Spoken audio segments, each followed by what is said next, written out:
안녕하세요. 오늘은 지난 편에 이어 인생 최고의 고가는 상품 결혼에 대해 마케팅 관점에서의 제 생각을 공유하고자 합니다.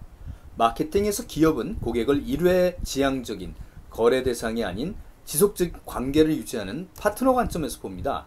이러한 고객지향적 관점에서 결혼과 배우자는 어떻게 바라봐야 할까요? 여러분은 흔히들 얘기하는 신혼이라는 기간 대체로 언제까지라고 생각하시나요? 주변에서 규정 짓는 게 아니니 당연히 사람마다 다르겠죠. 저는 굳이 잣대를 제시하라고 하면 이렇게 말하고 싶습니다. 시어머니와 대화하는 며느리의 얼굴에 항상 웃음이 머금어져 있을 때라고 말이죠. 그것이 가식적이라고 해도 그만큼 남편이 잘해주고 있다는 반증 아닐까요? 대체로 연애할 때에는 서로 간의 차이가 신선했지만 결혼 후에는 불편함으로 다가오는 경우가 많죠. 어느 날 삶은 계란을 먹다가 남편이 무심코 던진 한마디가 화근이 되어서 이혼한 신혼부부도 있을 정도니까요. 너희 집에서는 계란을 설탕에 먹는구나. 흔히 이혼 사유로 성격 차이를 드는데 사실 결혼은 다른 점 때문에 사랑에 빠진 것이며 진정한 이혼 사유는 그 차이점을 현명하게 조율하지 못한 것이라고 봐야겠죠. 사실 이혼 사유란에 서로의 차이점을 많이 적긴 하지만 그 내면에는 양가의 집안 문제도 많이 자리하고 있는 것도 역시 사실이죠. 사실 결혼이라는 게 배우자의 현재만 오는 게 아니라 과거, 미래, 거기 집안까지 딸려오는 정말 어마무시한 고가는 상품이죠. 비즈니스에서 기업 간의 자원을 공유하여 상호 시너지 효과를 추구하는 전략적 제휴 아시죠? 대체로 서로 주고받는 부분이 큰 차이 없을 때 제휴 기간이 오래 간다고 합니다.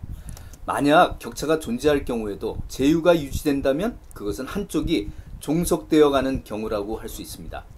부부간에도 집안의 부와 지위에서 큰 격차가 존재한다면 비슷하지 않을까 싶은데요. 자기보다 매우 많은 돈을 갖고 있는 배우자를 만나서 결혼한 친구들 가끔 보시죠? 부러우시죠? 네, 그러나 당사자 입장에서는 어떨까요? 제 생각에는 자기보다 매우 많은 돈과 지위를 갖고 있는 배우자와 결혼함은 돈 많이 주는 직장에 취직하는 것과 유사하다고 생각합니다. 결국 돈 많은 배우자를 상사로 모시면서 눈치 보며 매어 사는 셀러리맨이나 다름없다는 거죠.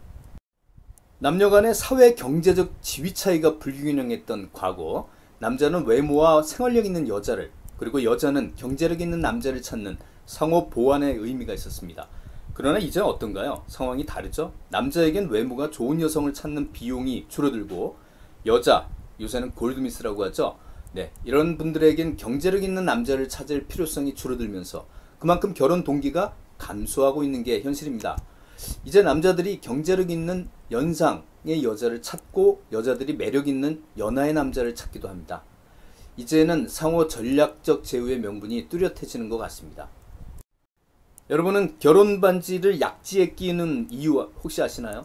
네, 주먹진 상태에서 손가락을 하나씩 펼 때 유독 약지만이 똑바로 펴지지 않기 때문이라네요. 의지할 만한 사람만이 펴줄 수 있는 약지에 반지를 끼운다는 것은 상호 전략적 제휴의 증표라고 하죠. 결혼과 재혼에 대한 재밌는 표현 하나 말씀드리죠. 이해 편의상 천천히 한번 음미하면서 들어보시죠. 결혼은 상상력이 지능을 이긴 경우이며 재혼은 희망이 경험을 이겨버린 경우다. 네, 비혼 선언을 한 분들은 지능이 상상력을 뛰어넘은 분들이네요. 마찬가지로 돌싱 분들 마음속에는 이미 알아버린 경험과 혹시 모를 희망이 서로 다투고 있을 법한데요. 문득 외로움을 주제로 한 법륜스님의 주례사가 떠오르네요. 외롭다고 결혼하지 말라. 이는 프라이팬에서 나와 불 속으로 뛰어드는 것과 같다. 혼자 있어도 외롭지 않아야 하고 둘이 있어도 귀찮지 않을 때 결혼함이 맞다라고 말이죠. 요새 비대면 시대를 맞아 부부가 함께 있는 시간이 늘어나죠. 함께 있어도 서로가 싫으면 외로운 것이라네요. 예전에 미국의 이민간 선배님과 제가 나누었던 얘기가 생각납니다. 형, 10년간 혼자 외롭지 않았어요? 그 형 대답은 사뭇 달랐습니다. 아는 사람이 없어서 외롭지 않았어. 주변 사람이 오히려 외롭게 만들 수도 있는 우픈 현실이네요. 사실 외로움과 고독은 다르다고 하죠. 외로움은 내 의지와 상관없이 불편하게 느끼는 것이고 고독은 내가 선택하는 것이라고 말이죠. 남자들 마음속에는 방이 4개나 있다고 하죠. 첫 번째 방은 현재 같이 사는 여자의 방이고, 두 번째 방은 첫사랑의 방이고, 세 번째 방은 이상형인 여인의 방이고, 네 번째 방은 언젠가 운명적으로 다가올 여인의 방이라고 하네요. 이해가 좀 되시나요? 네, 마지막 방의 크기가 가장 큰 남자는 바람둥이이고, 세 번째 방의 크기가 가장 큰 남자는 어리석은 남자고, 두 번째 방의 크기가 가장 큰 남자는 비전이 없는 남자다 라고 하죠. 네, 첫 번째 방의 크기가 가장 큰 남자는 현명한 남자라고 하네요. 네, 하지만 첫 번째 방의 크기가 가장 작다면 어떨까요? 외로울 가능성이 높은 사람이겠죠. 마지막으로 이제 함께 사는 부인과의 그 첫 번째 방이 가장 큰 남편의 사례를 소개하고 마칠까 합니다. 수술이 잘못돼서 실명한 아내와 함께 사는 어느 남편의 실제 이야기입니다. 남편은 매일같이 아내를 직장까지 데려다주고 일과 끝난 후에는 집으로 데리고 오는 일을 했죠.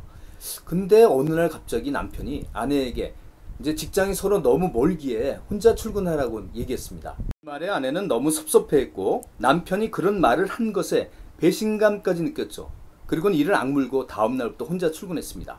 지팡이를 짚고 버스 타면서 넘어지기도 하고 울면서 혼자 다니는 그런 훈련들을 한 거죠. 어느 정도 익숙해진 2년 후에 버스 운전기사가 어느 날 부인에게 감동적인 얘기를 합니다. 혹시 여러분 눈치채셨나요? 주머니는 참 복도 많아요. 당신은 모르겠지만 매일 남편이 버스에 함께 앉아 있어주고 당신이 직장 건물에 들어가는 순간까지 지켜보다가 손을 흔들어 주고는 자기 길을 가더군요. 자, 이 말을 들은 부인은 울음을 터뜨리고 말았습니다. 자, 오늘 제가 준비한 내용은 여기까지입니다. 자, 인생 최고의 고관여 상품이라고 할 수 있는 배우자.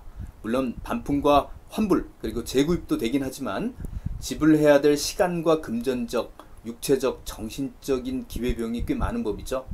비대면 시대에 가치 있는 시간이 더욱 많아지는 앞으로의 시대, 마케팅에서 얘기하는 고객관계 관리를 적용해 보면 어떨까 생각됩니다. 자, 그럼 마케팅 이론을 적용한 결혼생활 다음번 기회에 한번 준비해서 말씀드려 보겠습니다. 감사합니다.